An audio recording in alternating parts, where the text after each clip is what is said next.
Gnome blessings, fellow Nomians. What if the world is far more crowded than it looks? Not just with people, animals, and plants, but the intelligences that move just out of sight. A gnome hat vanishing into brambles, footprints where no person walked, a sudden thought in your mind that feels like it came from someone else. Today, we're not just swapping stories, we're testing hypothesis that reaches across folklore, Sasquatch research, UFO contact protocols, and centuries of Earth-based spiritual practice. If humans can use close encounters of the fifth kind, CE5, to reach beings in the sky, can we adapt those same principles to connect with the ones in our forests, rivers, gardens, and mountains? In the Church of Gnome, we're going to call this nature consciousness encounters, because I made that up. It's about meeting the neighbors who may live behind the veil, gnomes, fae, elementals, Sasquatch, land spirits, through intentional, respectful contact. And in this episode, we'll walk right into the overlap between the ancient and the modern, documented sightings and personal testimonies of beings who step into our world for a moment and then vanish. The eerie parallels between Sasquatch encounters and fae folklore, where physical evidence and psychic communication sometimes seem to walk hand in hand. How the mental and spiritual techniques of CE5, shamanic journeying, and meditative communion might be the bridge between human consciousness and the living intelligence of the earth itself. We'll keep our Nomian compass steady, balancing the profound and the absurd, holding fast to the sacredness of maybe, and living our eighth Nomian principle of openness to mystery. Because this isn't about proving anything, it's about seeing what happens when we invite the world to meet us just halfway. And once again, before we step into that, thank you all. Over these last few months, we've gotten so close to 20,000 registered members and ministers at churchofgnome.org. Every person who joins, shares their story, or gives out our missionary gnomes to a stranger is another candle lit on the path. And by the time you hear this, I'll probably already be at the Washington Midsummer Renaissance Fair, weaving through the tents and towers in this outfit, handing out missionary gnomes to strangers who might just become fellow travelers. So lace up your boots, pocket your maybe, and tap your lucky gnome hat for luck. Let's find out what happens when we knock on the door of the unseen and see if it knocks back. So first we're going to go through the landscape of encounters. And if we're going to have an honest conversation about whether gnomes, nature spirits, are real enough to meet, we need to start by getting clear on what kind of encounters people are actually talking about. Because not all sightings or stories live in the same category. Some are blunt and physical, others are subtle and almost dreamlike, and some happen in that strange middle ground where the physical and mystical overlap. And in looking through historical accounts, modern testimonies, and even training methods from people who say they've learned to make contact, there's three main encounter types that I keep seeing come up. There's physical sightings. These are the ones that sound the most like something out of a news headline. You're in a park, a forest, your own backyard, and you see a small figure dart behind a tree. Maybe you catch details like a cap, a beard, a bit of clothing. Maybe you don't. Sometimes people report footprints, small handprints on a dusty windowsill, a moved object that wasn't moved by wind or wildlife. The physical sightings are often fleeting, but they carry that jolt of, I know what I saw. Then there's psychic or meditative contact. Not everyone claims to have seen gnomes or Sasquatch or nature spirits with their eyes. Many talk about encounters that happen in a different mode during deep meditation in a garden, a forest, at home.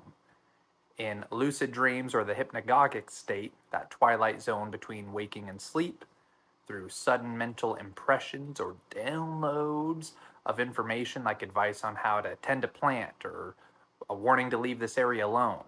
And you know what? Maybe gnome hats are a beacon to get more downloads, so wear it when you do this. These experiences often feel more real than real to the person having them, and they're usually accompanied by physical sensations like temperature shifts, tingling, a change in air pressure that make them hard to just write off as just being your imagination. And then there's relational or invitational encounters. This is where things get really interesting because it's also where gnome lore starts to rhyme with Sasquatch habituation and CE5 UFO contact.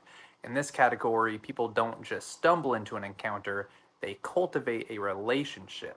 They maybe visit the same spot regularly at certain times of day, bringing offerings of water for the roots, native flower seeds, a bit of bread or honey, or maybe just some good vibes.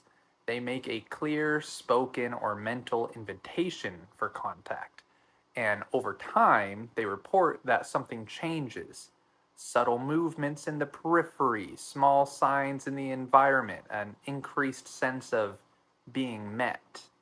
It's less about catching a gnome or Sasquatch or anything on camera, more about creating the conditions where contact feels possible and mutually agreed upon. Now, one of the most fascinating threads running through all three encounter types is where they tend to happen, whether you're talking about gnome sightings, fairy encounters, Sasquatch reports, sometimes even the CE5 UFO contact. The setting, a lot of the times, is liminal. Those threshold places that are neither fully one thing or another thing, like the edge of a forest where it meets a meadow, the bank of a stream, the mouth of a cave, the line where lava fields give way to moss, times like dawn and dusk, or the hour between dog and wolf when light and shadow trade places.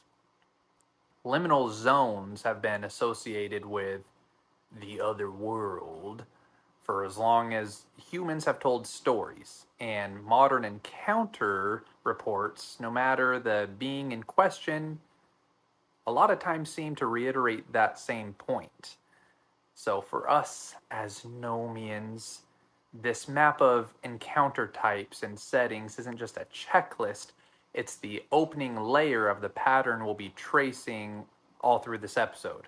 Because when you lay it next to a Sasquatch encounter or CE5 contact, you see the same choreography, a place on the edge of the ordinary, a shift in the human's posture, quiet, respectful, attentive, a form of participation, an offering, a signal, a shared moment that invites a reply. And in a little while, we'll talk about specific names, dates, and places where people say they've had these experiences. But before we get there, it's worth holding this framework in your mind. It's our compass for the journey ahead. And by the end of this episode, we'll circle back to see if it points us towards a new way of reaching out to our neighbors, whether they're in the hedges of the deep woods, the night sky. So now we're going to get into gnome and nature spirit cases. So now that we've mapped out the different ways these encounters can happen, let's step into some of the actual stories, the witnesses, dates, places where people have claimed to have meet gnomes and other nature spirits. I'm not talking about vague, my friend's cousin's tales. I mean cases that folklorists, historians, or journalists have documented well enough that we can still point to the people and the details. And the first one is the Walleton Park Gnomes in Nottingham, 1979. Let's start with a case. This one manages to be both completely ridiculous, but also weirdly compelling. So right in the Nomian wheelhouse. On the evening of September 23rd, 1979, 6 children were playing near the lake in Walleton Park. Dusk was coming on when they heard a strange bell-like sound. Looking around, they saw, and I'm not making this up, dozens of tiny wrinkled men in little cars. The children said the cars zipped silently over logs and bumps without slowing down. The gnomes wore blue tops, yellow tights, and weird bobbly hats, and some of them even chased the children toward the park's exit, laughing oddly. But here's the part that makes some folklorists kind of sit up. The school headmaster took the reports seriously enough to interview each child separately the next day, and the record of their testimonies and those tapes showed consistent details across the board. And 40 years later, researchers still revisit this case not because it proves anything, but because it checks so many boxes. Multiple witnesses, immediate documentation, that kind of trickster mix of absurdity and high strangeness. Then there's the fairy census of Dr. Simon Young. And if we fast forward to the 2010s, historian Dr. Simon Young launches an ambitious project, the Fairy Census, collecting hundreds of modern reports from around the world. The respondents describe everything from fleeting lights in the hedgerows to full-form beings that speak. Certain patterns emerge. Most encounters happen in liminal spaces, forest edges, stream banks, old stone paths. Many occur at transitional times, dawn, dusk, seasonal shifts. The beings often show a playful or trickster quality, appearing and vanishing quickly, changing size, leading people slightly off path before disappearing. The census isn't a believers database or a debunkers list, simply a record. And when you read through it, the consistency of certain details can feel familiar. You could swap fairy for gnome in many accounts, and the story would still hold. And as we covered a couple episodes ago, there's Iceland's elf church, the Offaskirkabjörn, whatever the word is, in Iceland. Belief in the Huldafolk, the hidden people. It isn't some fringe hobby, it's woven into the culture. In the early 2010s, that belief played out in a very real way. A new road project was set to cut through the lava field of Galgaharon near Reykjavik. In the middle of that field sat a giant boulder known as Offaskirkjörn, the elf church. Artist and seer Ragnhildur Jonsdottir spoke up, saying that the boulder housed a sacred space for the hidden folk. So protests followed, meetings were held, and in the end, authorities agreed to carefully relocate the boulder and adjust the road. Whether you take Ragnhildur's vision literally or not, the impact is clear. A community acted as if the place was alive and inhabited. The result, a piece of the landscape and the stories tied to it, was preserved. That's neighborliness in action. And as we also have covered in another episode, the Findhorn, so Dorothy McLean and ROC in the 1960s on a windswept patch of poor soil in northern Scotland, Peter and Eileen Caddy and their friend Dorothy McLean started a small garden. Dorothy said she could communicate with devas, the intelligences behind plants, and wrote down guidance she received on when, where, and how to plant. The result, giant award-winning vegetables and flowers that shouldn't have been possible in those conditions. Another figure at Findhorn, Robert Ogilvie Crombie, known as ROC, claimed repeated encounters with nature spirits and even Pan himself. His descriptions painted the beings as concerned with cooperation between humans and the natural world, a theme that echoes through almost every gnome and fairy encounter worth its salt. So whether you see Findhorn's results as the product of microclimate, excellent compost, and community devotion, or as evidence of a real dialogue with unseen gardeners, the story shows what can happen when humans approach nature as a partner. Then we have Learning to See by Christopher Valentine and Dr. Christian von Leyer. Then, there are people who don't just wait for encounters, they try to train others to have them. So these authors, Christopher Valentine and Dr. Christian von Leyer, have written books like If You Could Only See, A Gnome Story, and Seeing and Sensing Gnomes. They host workshops where they claim to teach techniques for perceiving gnomes and other nature spirits. Their methods include visiting the same natural spot repeatedly, using a soft, unfocused gaze to notice peripheral movement, practicing signal logic, agreeing with the beings on small signs that mean yes or no, bringing offerings and keeping promises to a place. I need to read their books. I've heard their interviews on Coast to Coast. It was pretty trippy. Whether you think these techniques sharpen perception or just deepen imagination, They follow a familiar pattern: attention, respect, and reciprocity. When you look at these cases side by side, the playful absurdity of Walleton Park, the careful record keeping of the fairy census, the civic respect for the elf church, the co-creative gardening at Findhorn, and the train your eyes ethos of Valentine and Von Leyer, you start to see a through line. It's not about proving one photo or story. It's about noticing how often these encounters, whether brief, relational, or instructional, happen. When humans are in a particular kind of relationship with place, attentive, humble, and willing to meet the world halfway, and that through line, we're going to see it again when we talk about Sasquatch, and again when we talk about CE5 and UFO contact. The names may change, the landscapes may shift, but the choreography, the how of the meeting, it keeps showing up. Now we're going to go into some parallels between Sasquatch and CE5. We've looked at gnome and nature spirit encounters that range from playful to profound, but to really see the bigger picture, it helps to notice where similar patterns show up in completely different arenas. Two of the richest parallels are Sasquatch encounters and CE5, close encounters of the fifth kind in the UFO contact world. At first glance, these might seem like very different subjects. Sasquatch are usually described as towering physical beings in remote forests.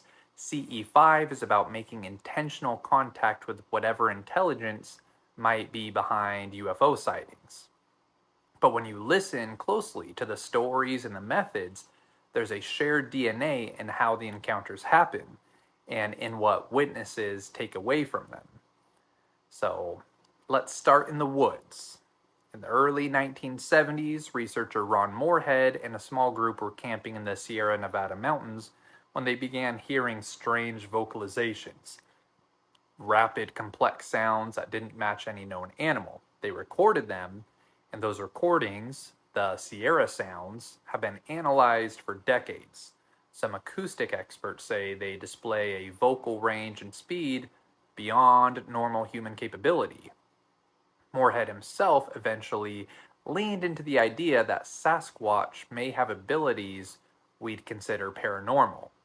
Alongside their physical presence, publishing the Quantum Bigfoot to explore those possibilities. Then there's the Kiwani Lapasuritis, who spent decades compiling witness reports in his book, The Psychic Sasquatch and Their UFO Connection, and The Sasquatch People and Their Interdimensional Connection.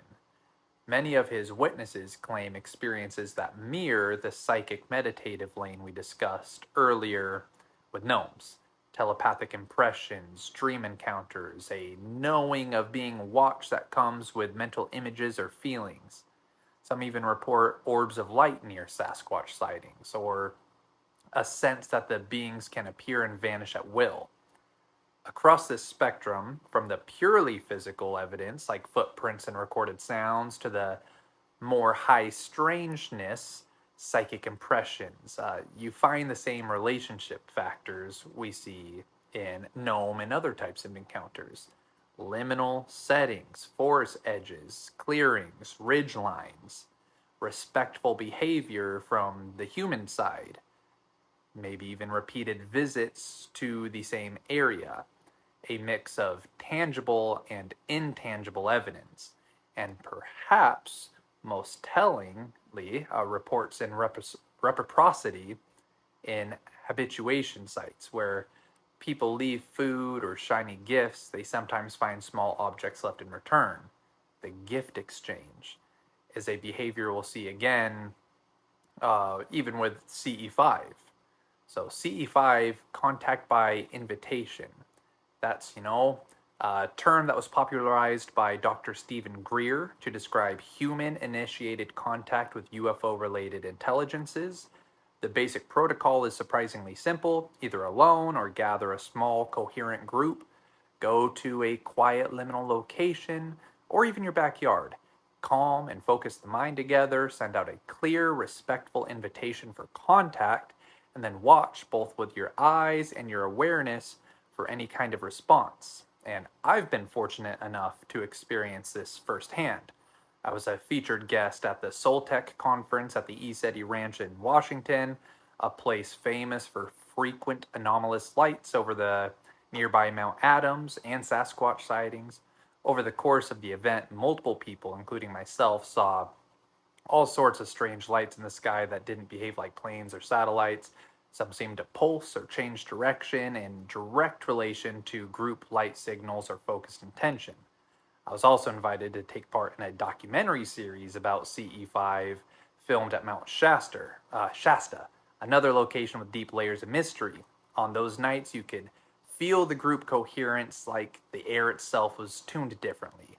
So, whether you interpret that as heightened perception, a shift in consciousness, or an actual connection with something out there, the shared sense of contact was palpable.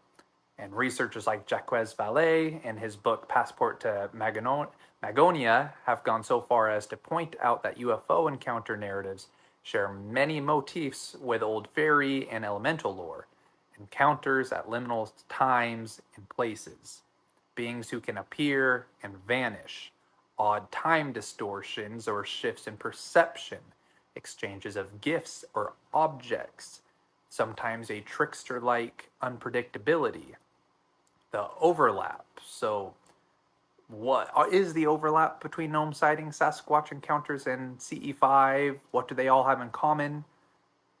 It could be place. All three cluster in between spaces, geographic and psychological. Posture encounters tend to happen when the human side is calm, respectful, and open, whether that's a gardener at Findhorn, a Sasquatch habituator in the woods, or a CE5 group in deep meditation. And then there's participation. Contact is often invited through offering signals or coherent group focus rather than just stumbled into, which that does happen as well. And maybe most intriguingly, all three domains produce encounters that are both physical and non-physical. There's often something that to point to, footprints, audio, lights, moved objects, but the deeper impact comes from the intangible, the felt sense that you've brushed against another intelligence. And in the Church of Gnome, this is where our eighth principle, openness to mystery, comes alive. We're not here to flatten the strange into something explainable, nor to inflate it into something it isn't. We're here to notice the patterns, follow the etiquette, and see where the maybe takes us. So next we're going to weave these parallels into a single framework, a kind of contact map that can be applied whether you're in a forest, a garden, or under a star-filled sky. And we'll talk about how CE5 style practices might be adapted to invite contact with gnomes themselves.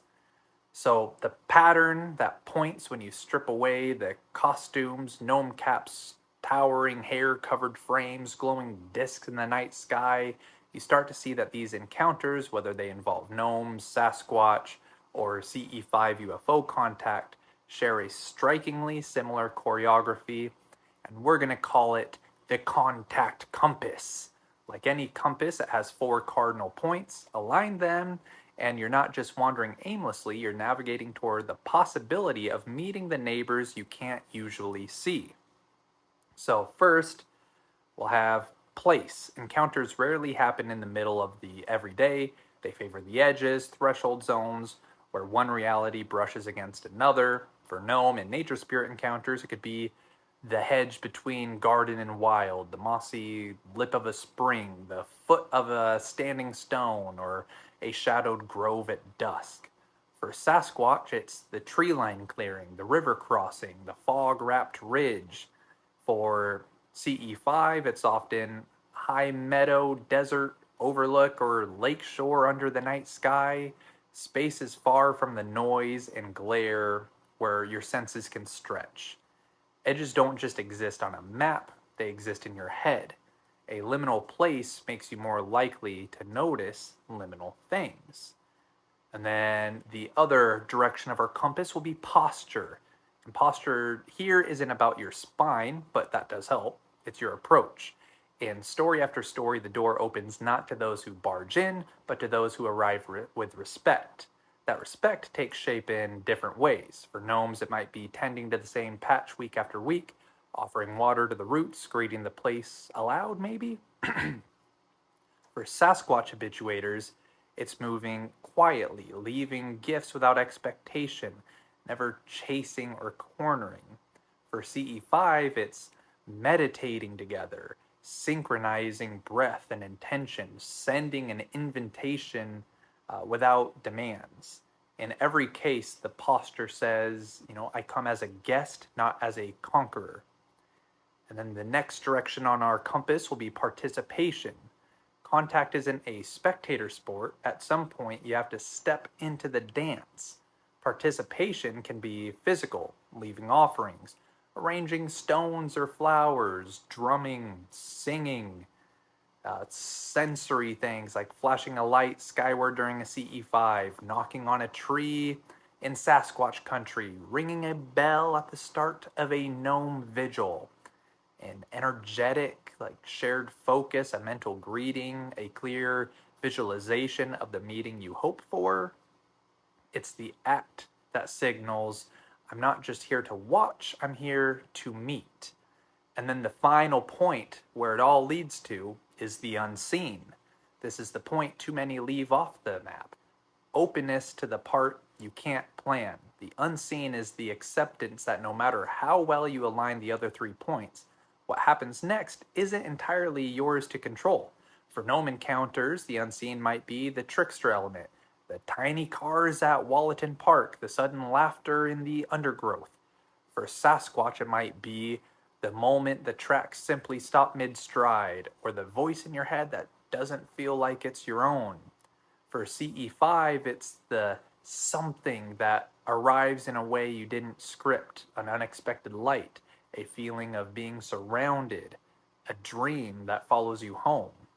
The unseen is where mystery lives. And in the Church of Gnome, this is where our sacredness of maybe and the 8th principle, openness to mystery, shine.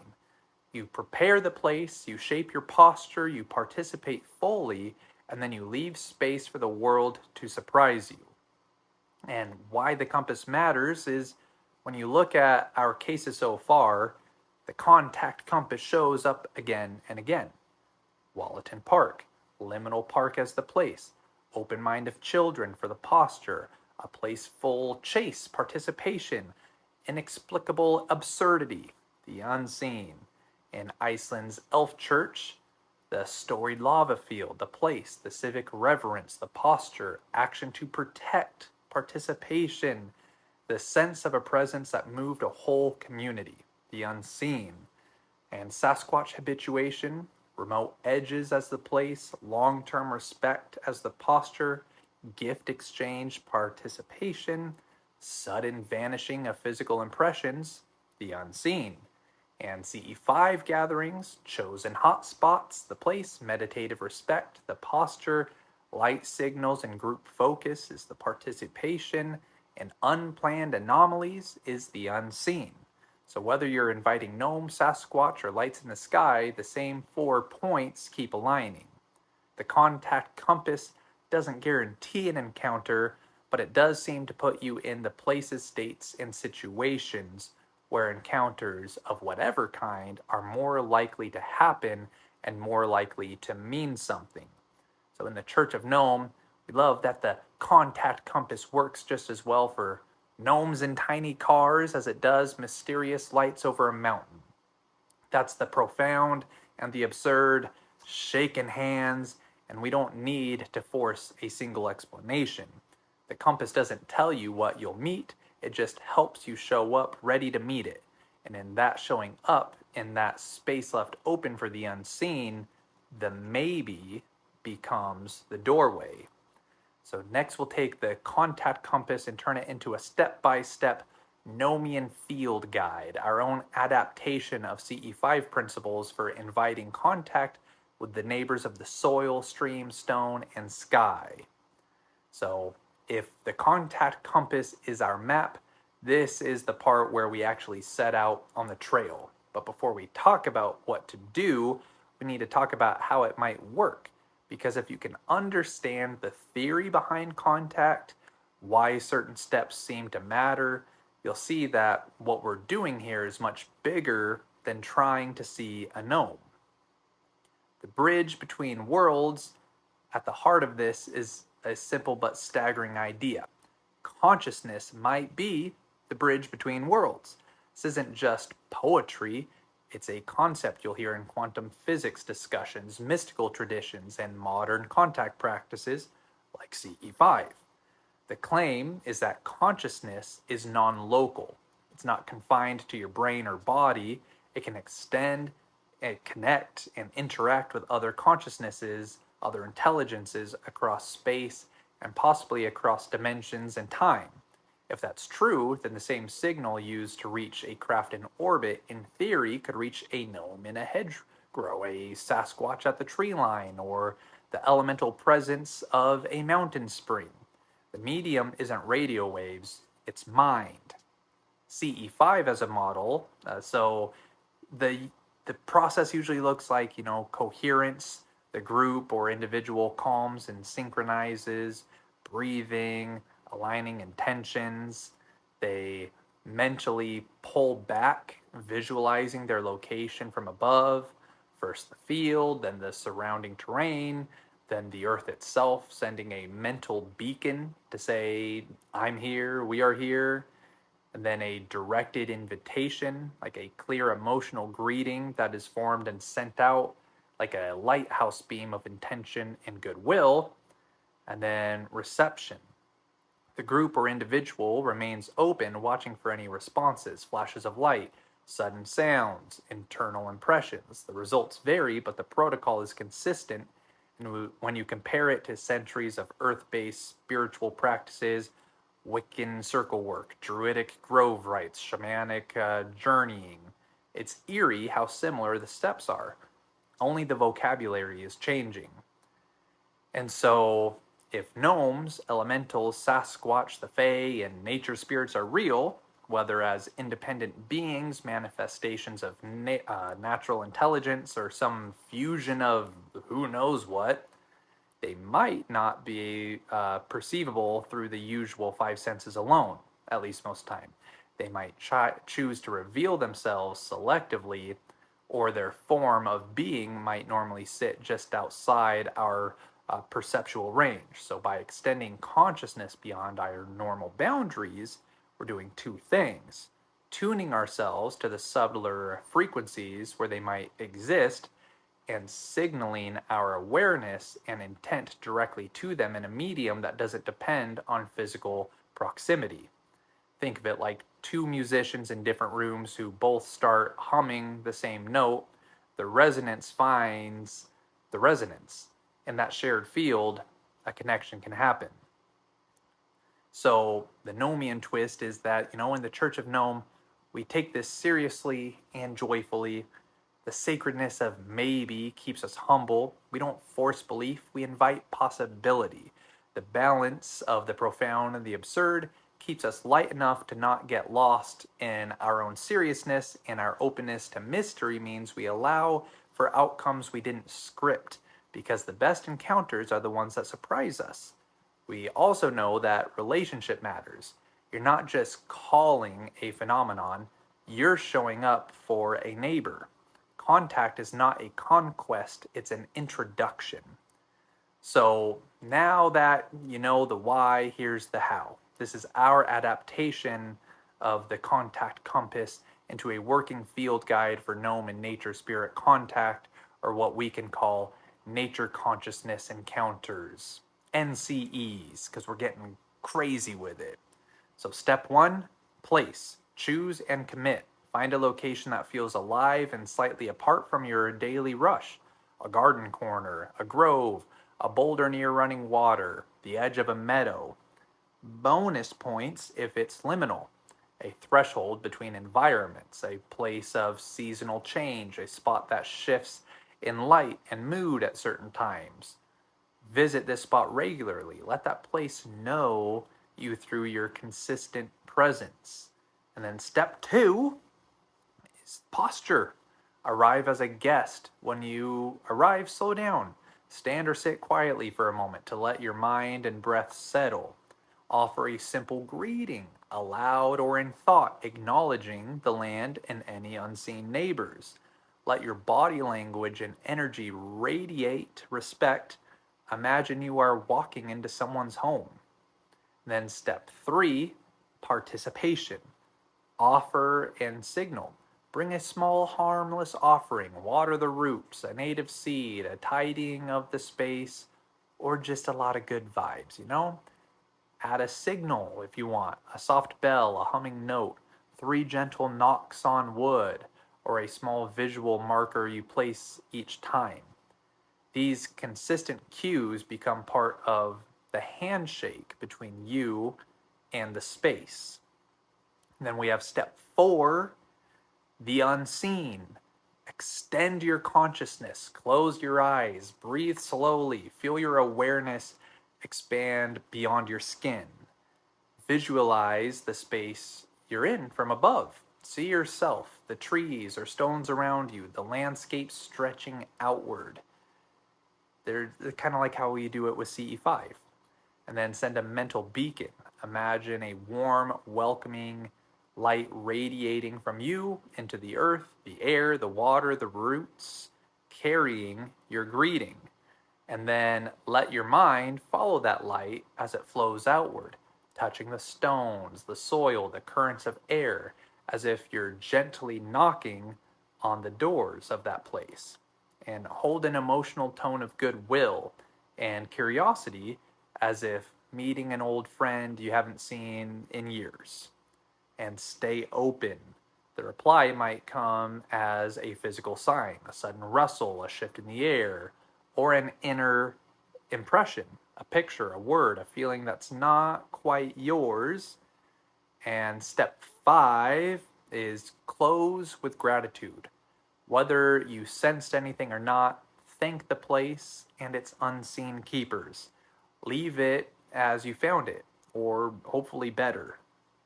If you made a promise to return, keep it. Consistency can maybe deepen the relationship. And then, just like how CE5 sometimes works better in a group, an optional group version is gather people who share your intention. Spend a few minutes synchronizing breath and heart rate, intention. Have someone lead the visualization for the group.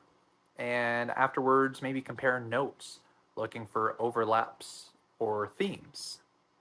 And what to expect could be, some encounters may be subtle, some are absurdly on the nose, and sometimes nothing will seem to happen at all until you notice the way your own perception and relationship with the place have changed over time.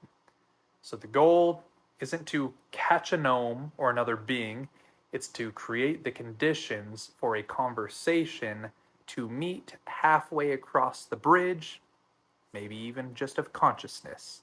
So if CE5 has taught us anything, it's that clear intention, respectful invitation, and the extension of awareness into the non-local field can yield surprising results.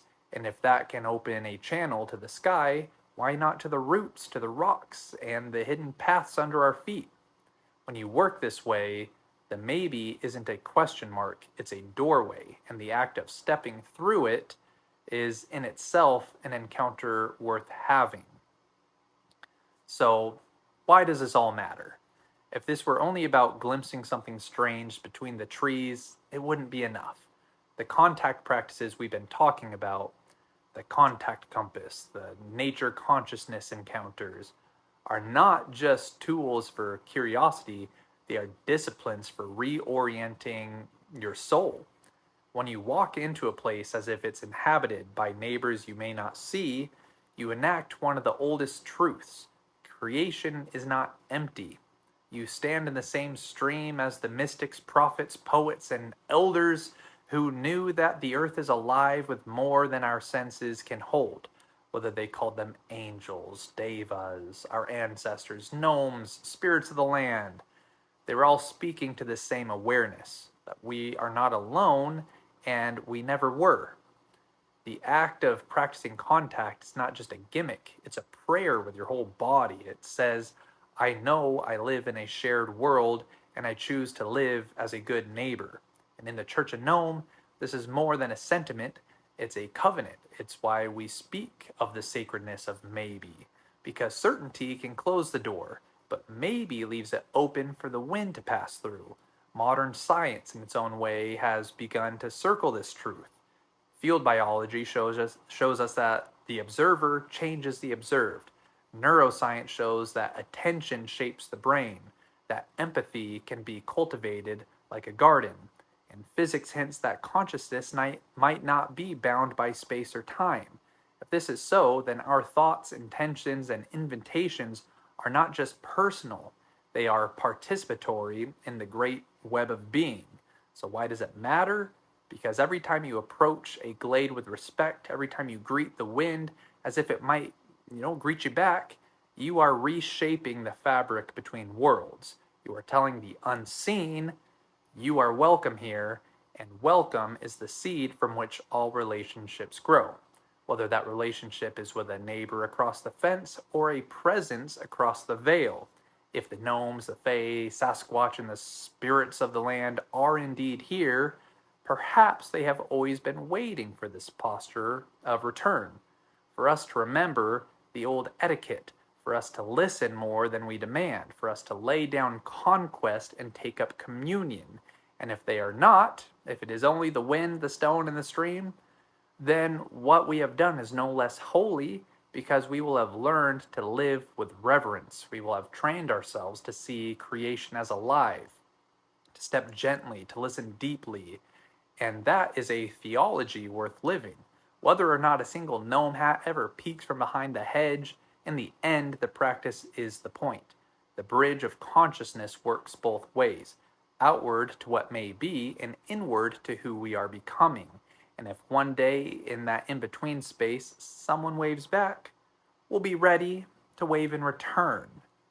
So here we are at the edge of the hedge. The lantern in our hands, the maybe wide open. I've said it before, I don't just make these episodes to talk at you, I make them because I want to hear from you. If you tried the contact compass or any form of nature consciousness encounters, tell me what happens. If it doesn't matter if it's subtle, spectacular, sometimes the smallest shift, a bird landing at your feet, a sudden thought that feels not quite your own, can mean more than the flashiest apparition. Over the years, my own mind has been blown wide open by CE5, human-initiated contact in the UFO community. I've stood under star fields and watched lights respond to intention. I've been part of groups that felt, without a doubt, that they were in a conversation not limited to words or proximity. Those experiences showed me that consciousness can be a bridge, and now I'm turning that bridge toward what's here on Earth, toward what may exist just behind the veil we rarely see. Whether we are waving to the stars or knocking gently at the moss-covered door of the unseen, the principle is the same. Approach with humility, extend your awareness, and be willing to meet in the middle. So here's my blessing for you for your next walk into the wild or into the quiet. May the earth beneath your steps be steady and generous, and may the gnomes of soil and stone remember your tread as kind. May the waters that touch your life, stream, rain, or tide, carry your greetings to undines in their hidden currents. May the air you breathe hold the sylph's whisper, clearing your mind and stirring your wonder.